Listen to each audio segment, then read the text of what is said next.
आप सभी सुनने वालों को मेरा नमस्कार हो। और आज मैं श्रीमद् भागवत पुराण से एक छोटी सी कथा सुना रहा हूं। उस कथा में कंस अपने अक्रूर जी को ब्रज में भेज रहे हैं, उसके बारे में ये संक्षेप में कथा है।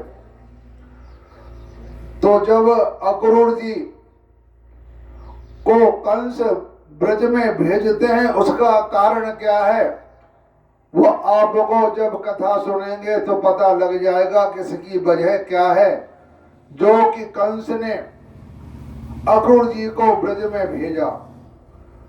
तो सुखदेव जी कहते हैं कि परीक्षित जिस समय भगवान श्री कृष्ण ब्रज में प्रवेश कर रहे थे और वहां आनंद उत्सव धूम मची हुई थी, उसी समय अरिष्टासुर नाम का एक दैत्य बैल का रूप धारण करके आया और उसका कुकुटियान कंधे का पुट्टा या धुआं और डील डोल दोनों ही बहुत बड़े बड़े थे। वह अपने खोरों से इतने जोर से पटक रहा था कि उससे धरती कांप रही थी। वह बड़े जोर से गर्ज रहा था और पैरों से धूल उछालता जाता था। पूंछ खड़े किए हुए था और सींगों से चार दीवारी खेतों की मेड़ आदि तोड़ता जाता था। बीच बीच में बार बार पेशाब करता और गोबर छोड़ता जाता था। आंखें फाड़कर इधर उधर दौड़ रहा था। तो परीक्षित उसके जोर से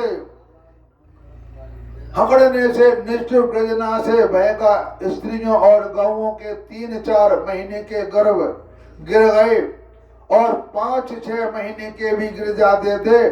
और तो क्या कहूं, उससे कूद को पर्वत समझकर बादल उस पर आकर ठहर जाते थे।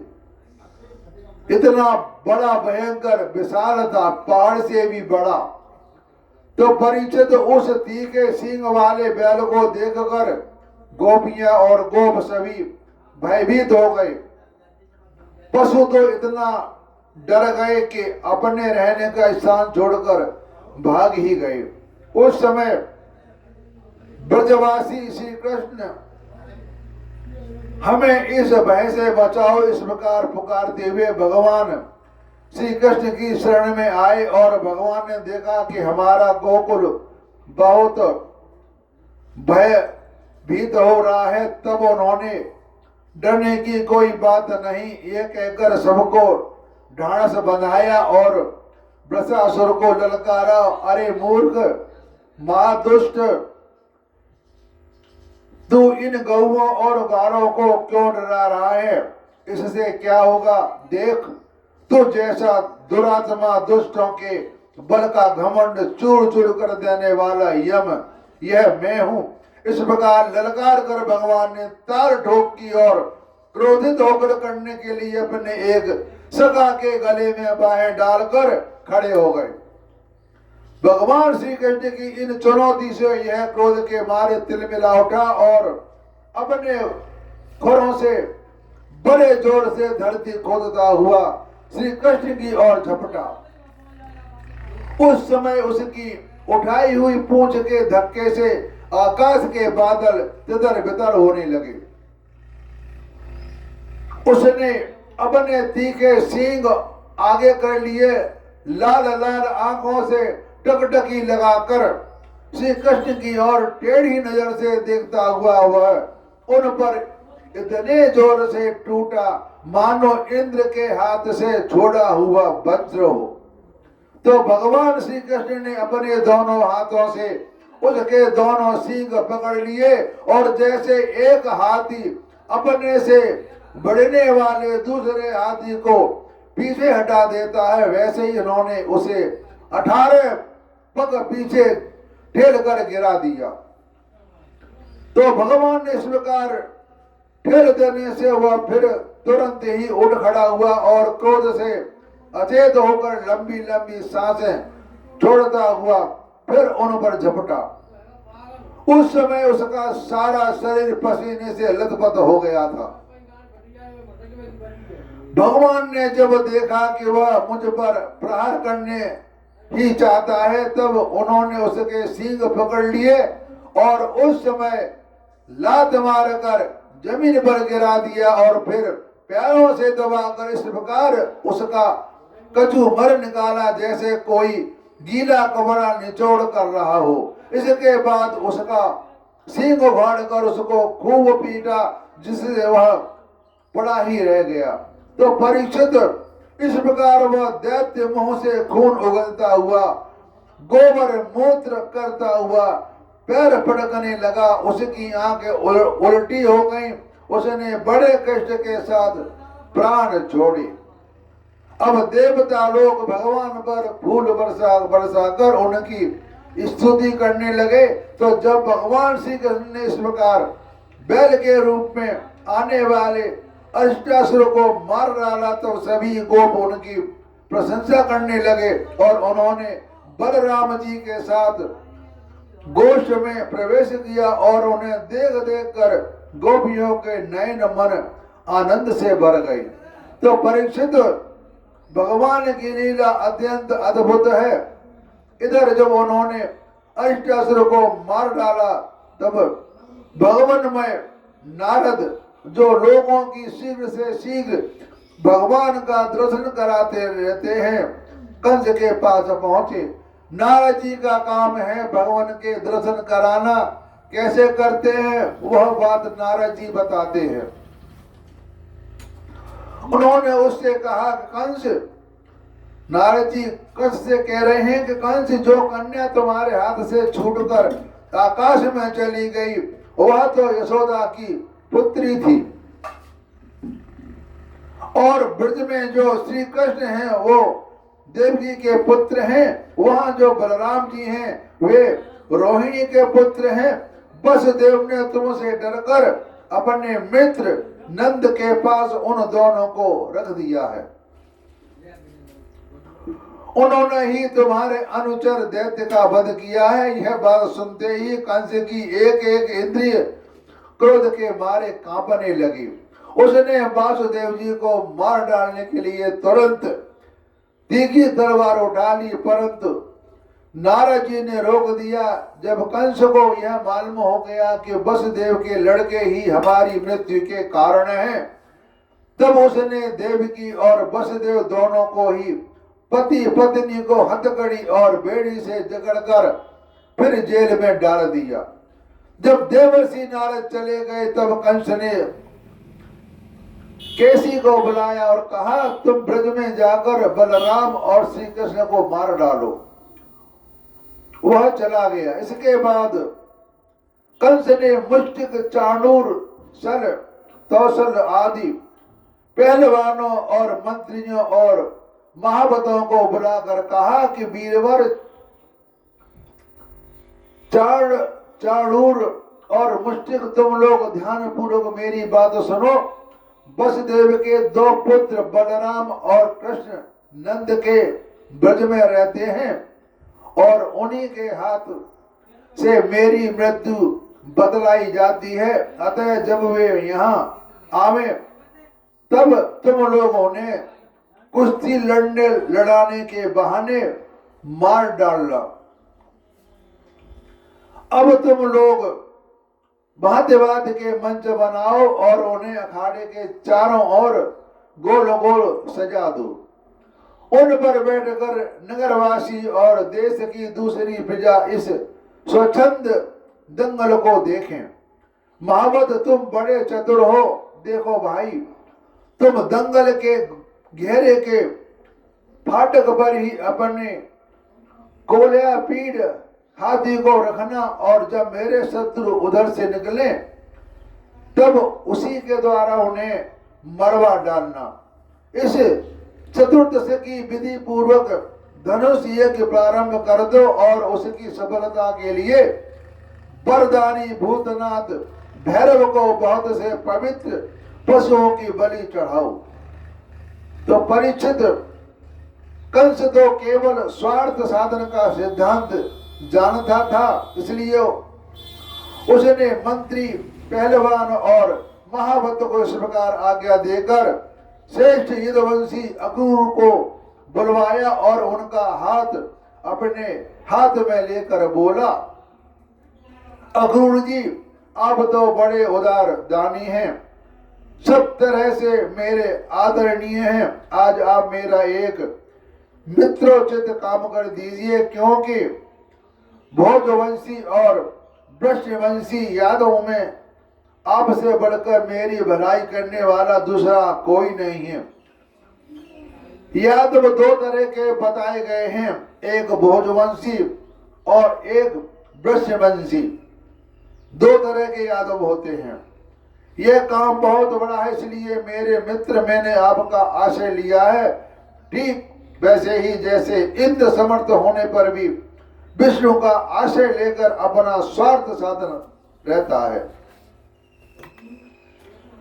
अब नंद राय के ब्रज में जाइए, यहाँ वासुदेव जी के दो पुत्र हैं, उन्हें इसी रथ पर चढ़ाकर यहाँ ले आइए।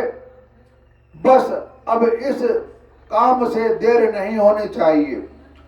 सुनते ही विष्णु के भरोसे जीने वाले देवताओं ने उन दोनों को मेरी मृत्यु का कारण निश्चित किया है, इसलिए आप उन दोनों को ही तो ले आइए और साथ ही नंद और गोपियां भी बड़ी बड़ी भेड़ों के साथ ले आइए। यहाँ आने पर मैं उन्हें अपना काल के समान गोल या पीठ हाथी से मरवा डालूंगा। यदि वे कदाचित उस हाथी से बच गई तो मैं अपने वज्र के समान मजबूत और फुर्तीले पहलवान, मुष्टिक, चाणूर आदि से उन्हें मरवा डालूंगा।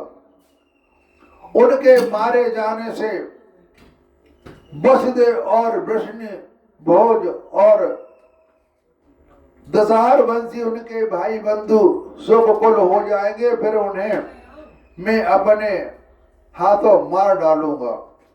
मेरा पिता उग्रसेन यूं तो बूढ़ा हो गया है, परंतु अभी उसका राज्य का लोभ बना हुआ है। यह सब कर चुकने के बाद में उसको, उसके भाई देवकी को और दूसरे भी जो मुझसे देश करने वाले हैं, उन सबको तलवार से घाट उतार दूंगा। मेरे मित्र अक्रूर जी, फिर तो मैं हो जाऊंगा और आप होंगे, तथा होगा इस पृथ्वी का अकंटक राज्य। जरासंध हमारे बड़े बूढ़े ससुर हैं। कंस के ससुर का नाम था जरासंध, जिनसे तुलसी का विवाह हुआ था। और वानरराज द्विविध मेरे प्यारे सखा हैं। सबरासुर, नरकासुर और बाणासुर ये तो मुझसे मित्रता करते ही हैं, मेरे मुंह देखते रहते हैं। इन सब की सहायता से मैं देवों के पक्षपाती नरपतियों को मारकर पृथ्वी का अखंडक राज्य भोगूंगा। यह सब अपने गुप्त बातें मैंने आपको बतला दी हैं। ले आओ कछु है, लो चाय भाई, मैं चाबी दे दो बस, सब जाए डिब्बी साफ करेंगे ना। आप कतरा वजन वैसी पाई चाबी लेन देने की बंद रहा को। ये सब अपने गुप्त बातें मैंने आपको बतला दी। अब आप जल्दी से जल्दी बलराम और कृष्ण के यहाँ ले आइए। अभी तो वे बच्चे ही हैं, उनको मार डालने में क्या लगता है। उनसे केवल इतना ही बात कहिएगा कि वे लोग धनुष के दर्शन और यदुवंशियों की राजधानी मथुरा की शोभा देखने के लिए यहाँ आ जाए। अक्रूर जी ने कहा कि महाराज, आप अपनी मृत्यु, अपना अरिष्ट दूर करना चाहते हैं, इसलिए आपका ऐसा सोचना ठीक ही है। मनुष्य को चाहिए कि चाहे सफलता हो या असफलता, दोनों के प्रति समभाव रखकर अपना काम करता जाए। अक्रूर जी ने कहते हैं कंस से कि मनुष्य को चाहिए कि चाहे सफलता हो या असफलता, दोनों के प्रति समभाव माने बराबर भाव रखकर अपना काम करते रहना चाहिए, फल मिले या न मिले। आदमी को हमेशा अपने कार्य में तत्पर लगा रहना चाहिए, ऐसा अक्रूर जी कंस से कह रहे हैं। तो मनुष्य बड़े बड़े मर्द के पुल बांधता रहता है, परंतु वह यह नहीं जानता कि देव ने प्रारब्ध से इसे पहले से ही नष्ट कर रखा है। यही कारण है कि कभी प्रारब्ध के अनुकूल होने पर प्रयत्न सफल हो जाता है तो वह हर्ष से फूल उठता है, और प्रतिकूल होने पर विफल हो जाता है तो वह शोकाग्रस्त हो जाता है। फिर भी मैं आपकी आज्ञा का पालन तो कर ही रहा हूं। कहने का तात्पर्य यह है कि हाँ, यह बतला रहे हैं कोई आदमी पापी है, दुष्ट है, चोर है और घमंडी है और वह बुरे काम करता है, लेकिन वह फिर भी बड़ा फलीभूत हो जाता है। लोग कहते हैं कि देखो ये पापी आदमी है और ये कितने मौज मार रहा है। भैया वो जो मौज मार रहा है वो जो पहले अपने कर्म जमा करके आया था या जो अपने प्रारब्ध कर्म लेकर के आया था उसको भोग रहा है। कुछ उसके कर्म खराब आ गए तो वह दुष्ट चोर बन गया, लेकिन किसी समय उसके अच्छे कर्म आ गए तो वह फलीभूत हो गया। वह फलीभूत जो भी इंसान होता है अपने प्रारब्ध वश होता है। कोई धर्मात्मा आदमी होता है, वो अच्छे काम करता है, सबके लिए भलाई के काम करता है, फिर भी कभी कभी उसे बड़ी हार खानी पड़ती है। फिर लोग कहते हैं कि देखो ये इतना धर्मात्मा आदमी है, पूजा पाठ करता है, फिर भी इसका बुरा क्यों होगा। अरे भैया उसका बुरा क्या हो गया, उसके प्रारब्ध कर्म थे, कुछ नेक अच्छे कर्म आ गए तो वह फलीभूत हो गया। तो इंसान का जीवन प्रारब्ध के बस ही चलता है। जैसे हमारे भीष्म पितामह कितने दयावान और भक्तिवान महापुरुष हुए, लेकिन फिर भी वो पाप की संगत में पड़ गए, तो उनका ये हम प्रारब्ध कहेंगे, ये नहीं कहेंगे कि वे इतना होने पर भी उन्होंने खराब काम कर दिया। किसी ने खराब काम नहीं कर दिया, किसी ने अच्छा काम नहीं कर दिया। जो कुछ किया सो हमारे प्रारब्ध से ही हो रहा है। और जो भी मनुष्य अपने इस वर्तमान जीवन में जो कार्य करता है उस कार्य करने में वह स्वतंत्र नहीं है, ऐसा शास्त्रों में विधान लिखा हुआ है। क्योंकि जो इंसान अपने जीवन में कर्म करता है, अगर वह एक भला आदमी है, भले काम कर रहा है, तो वह कभी भी बुरे काम कार्य नहीं करेगा, क्योंकि वह प्रारब्धवश अच्छे फलों का भोग कर रहा है, तो वह बुरे काम कैसे कर सकता है।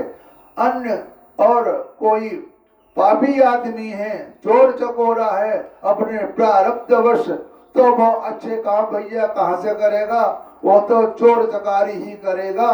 तो यानी इस वर्तमान समय में जो भी मनुष्य कर्म नए संचित कर्म करता है वह प्रारब्ध के बस हो करके, प्रारब्ध के अधीन हो करके वही काम करेगा। जो उसका प्रारब्ध है अच्छा है तो अच्छा करेगा, खराब है तो खराब काम करेगा।